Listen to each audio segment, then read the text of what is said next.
People want a close-up of a UFO landing in their backyard. Well, we got it for you right now. Video of what looks to be what we've all dreamed of. A flying saucer landing in a backyard, plus we got unprecedented access to the Aviation Museum in Los Angeles, and we're going to go visit NASA's museum in Los Angeles and get more incredible videos behind the scenes. Buckle up, everybody. Let's get to it. Now, we're watching this from Mexico. Check it out. Bueno, como que está bajando, pero se está... ¿Un platillo, no? Ay, ya sé. No, qué miedo. No, qué miedo. Ya se está yendo. Ya se... Sí, porque...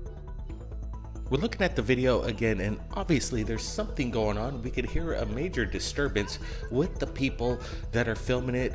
The dogs are barking. A young girl is terrified, and along, it seems to me, the mother, you could hear their panic. They don't know what they're looking at, and there is a massive object that we're looking at. Getting a close-up look, you can see whatever this craft is descending behind the tree line. Brent, what do you make of this? Yeah, it's crazy. This came in from UFO Alien Santana. Thanks for the heads up and the link to this. We haven't confirmed who the actual person that filmed this, but man, what they're seeing is incredible. What is it? Is it some sort of helium balloon prop? But looking at this thing, it's quite massive. And look at that. It goes behind the trees. The LED lights kind of throw me off. What's with the colors of this thing? Yep, exactly. It does have that digital LED look. It doesn't look alien in origin, if you ask me, with the LED lights. But then again, there might be boosting people up or getting them prepped for something big that's going to happen, because whatever this craft is, it's quite large. And hopefully we could find out exactly what happened. We're sharing this right now. If anybody in Mexico City witnessed this, send it to us right here at Third Phase of Moon, because there's some pretty incredible stuff going on over there, and this is breaking. It just happened within 24 hours.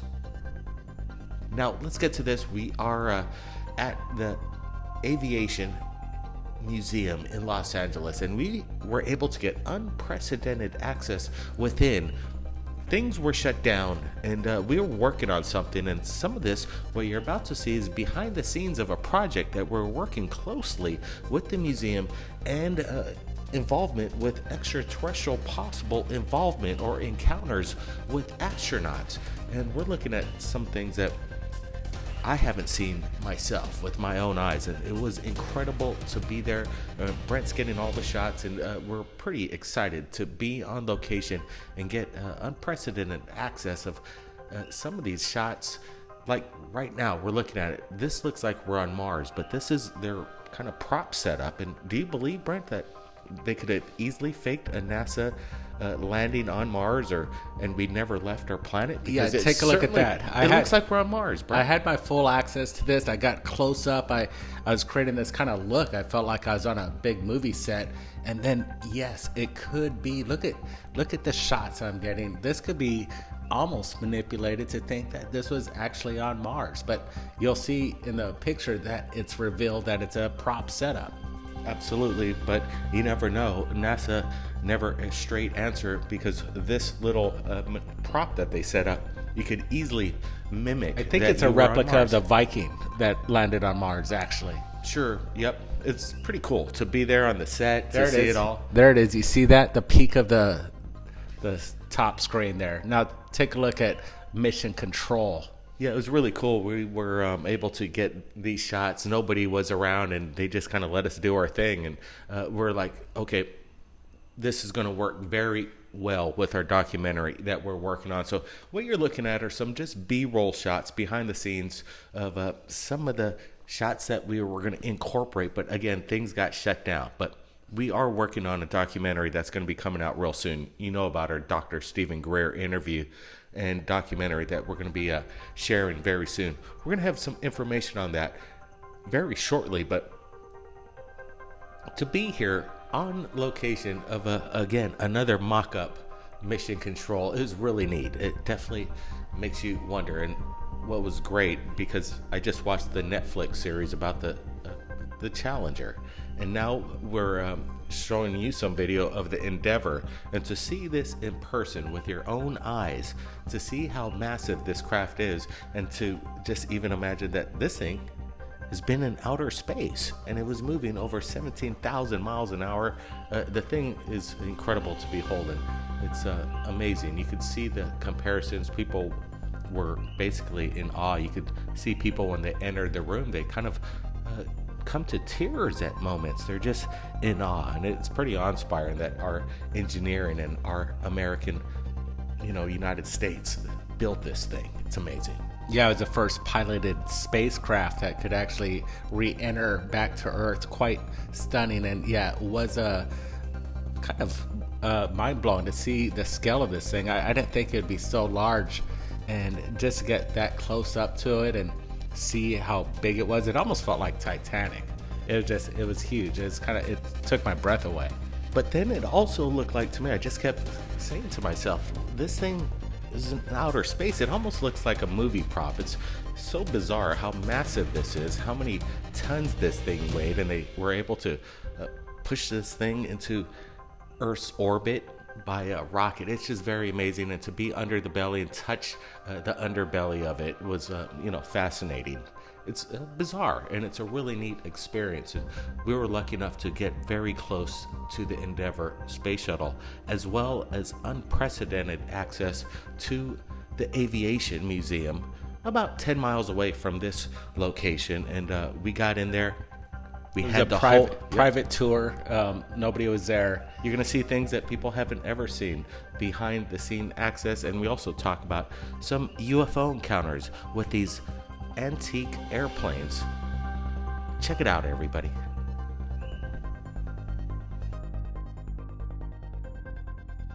We have exclusive access to the McDonnell Douglas Museum in Santa Monica.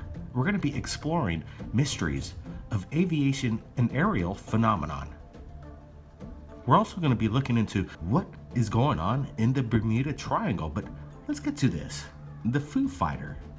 It was used by Allied aircraft pilots in World War II to describe various UFOs, or mysterious aerial phenomenon seen in the skies over both the European and Pacific theaters of operations, formerly reported from November 1944 and onwards. Witnesses often assumed that the Foo Fighters were secret weapons employed by the enemy. Well, in most cases, in my opinion, they were neither deployed by the enemy, but were deployed by something otherworldly. What's your thoughts? Most of the UFO sightings during World War II, known as the Foo Fighters, were thought by the Allies also to be prototype enemy aircraft designed to harass Allied aircraft through electromagnetic disruption, a technology similar to today's electromagnetic impulse, the EMP weapons.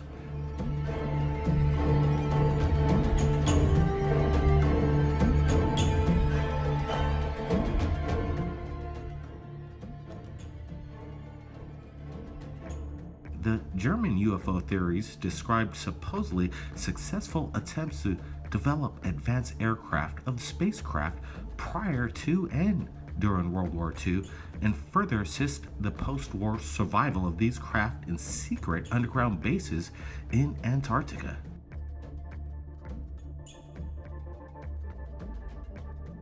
What are the secrets that McDonnell Douglas isn't telling us? Well, they were a major American aerospace manufacturer and a defense contractor formed by a merger of McDonnell Aircraft and the Douglas Aircraft Company in 1967, between then and its own merger with Boeing in 1997. Could you imagine the technology that they have? Well, this is the roundtable that all the meetings in regards to possible anti-gravity and suppressed information took place.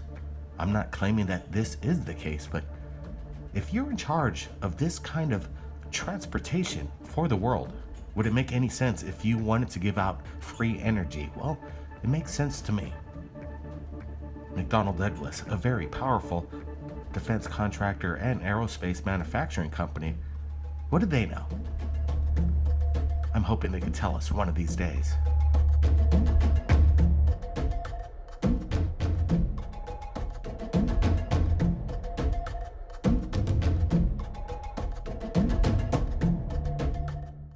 The mystery continues, tracking the hunt for Flight Malaysia 370. The key dates in the disappearance of Malaysia Airlines Flight MH370 and its 239 passengers and crew, one of the most enduring mysteries of the aviation age. Kuala Lumpur. Well, the underwater search for the missing Malaysia Flight 777 aircraft disappeared on March 8, 2014 on its way to Beijing from Kuala Lumpur with 239 people on board. According to satellite data, the jet headed over the Indian Ocean for about 6 hours before plummeting into the water at up to 25,000 feet a minute. Here are the key dates in the disappearance of the plane and its 239 passengers and crew. Some satellite data suggests that the jet's last known location was somewhere along one of the two huge arcs stretching north into Central Asia and south into the Indian Ocean. With more than 24 countries now involved in the search, and the pilot and co-pilot, both Malaysians, come under scrutiny. FBI experts examined the hard drive on the flight simulator in Captain Zahar's Ahmed Sah's home but found nothing suspicious. A U.S. supplied a black box detector and began scanning the suspected crash zone. Now, no signals are detected within the locator beacons. It's gone. 1 month of battery life. What happened to Flight Malaysia 370? There are thousands of reports of UFOs by pilots every year, and they go unreported to the FAA. Now they are required to report to Mr. Bigelow at Bigelow Aerospace. He's a stockpile of information. He's been gathering it for years, from MUFON and now the FAA. Why can't pilots report their UFO sightings to the FAA and let's see it and make it public? Now Mr. Bigelow and Bigelow Aerospace is taking all the information and keeping it for themselves. We demand information to be public in regards to the UFO phenomenon. We want to thank the McDonnell Douglas Museum in Santa Monica for allowing us to get these incredible shots. Blake Cousins, everybody, keep your eyes on the skies, and here's some video that I want to share with you.